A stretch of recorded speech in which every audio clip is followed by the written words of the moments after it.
রাষ্ট্র সংস্কারের অংশ হিসেবে ১২ সিটি কর্পোরেশন, জেলা পরিষদের চেয়ারম্যান, উপজেলা পরিষদ চেয়ারম্যান ও পৌরসভার মেয়রদের অপসারণ করা হয়েছে বলে জানিয়েছেন স্থানীয় সরকার উপদেষ্টা এএফ হাসান আরিফ। তবে ইউনিয়ন পরিষদের চেয়ারম্যানদের এখনই অপসারণ করা হচ্ছে না জানিয়ে তিনি বলেন, প্রয়োজন হলে পরবর্তীতে এ বিষয়ে পদক্ষেপ নেওয়া হবে।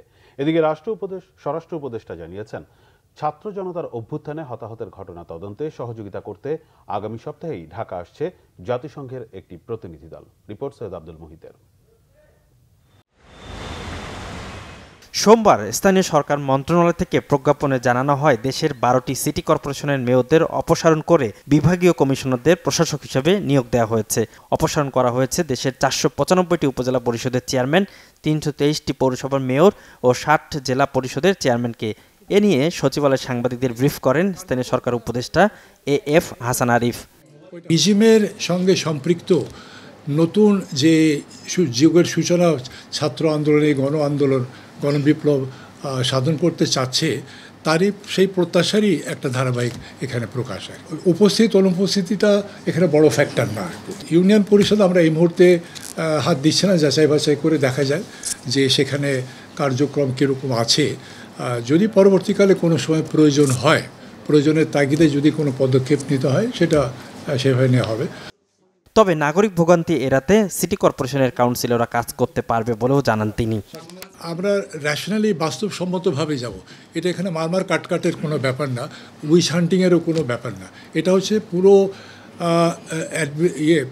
লোকাল গভর্নমেন্টকে একটা পরিচ্ছন্ন করার একটা প্রচেষ্টা। এদিকে স্বরাষ্ট্র উপদেষ্টা অবসরপ্রাপ্ত লেফটেন্যান্ট জেনারেল জাহাঙ্গীর আলম চৌধুরীর সাথে সচিবালয়ে সাক্ষাৎ করেন বাংলাদেশে জাতিসংঘের আবাসিক প্রতিনিধি গোয়েন লুইস।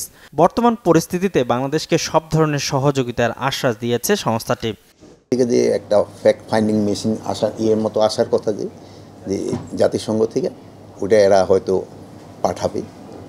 মানে ওইটা পাঠানোর সময় আমাদের থেকে তারা কী ধরনের হেল্প পাবে বা তারা আমাদের কী ধরনের হেল্প করবে, এই তিনটা ব্যাপারে আলাপ হয়েছে। হয়তো নেক্সট উইক আসতে পারে। এরপর স্বরাষ্ট্র উপদেষ্টার সঙ্গে দেখা করেন গুম, অপহরণের শিকার ব্যক্তি ও পরিবারের সদস্যরা।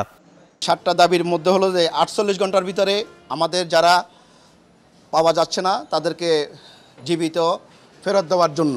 5 মাসে ছিলাম, সে সংখ্যা থেকে আমার বাবা নিখোঁজ।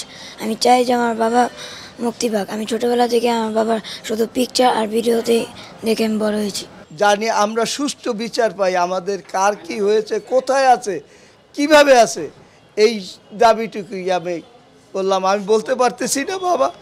বাংলাদেশে চলমান প্রকল্পে জাপানের সহায়তা অব্যাহত থাকবে বলে জানিয়েছেন অর্থ উপদেষ্টা ডক্টর সালেউদ্দিন আহমেদ। কিছু জাপানি প্রকল্পে দ্রুত অর্থ ছাড়ের আহ্বান জানিয়েছেন তিনি।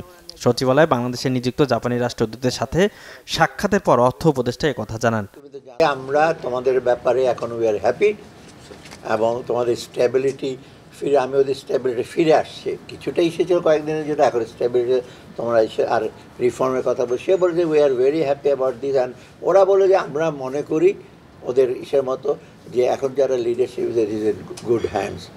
অর্থ উপদেষ্টা জানান, রিজার্ভ বাড়াতে সহায়তার পাশাপাশি বেসরকারি খাতে বিনিয়োগ বাড়ানোর বিষয়েও আলোচনা হয়েছে।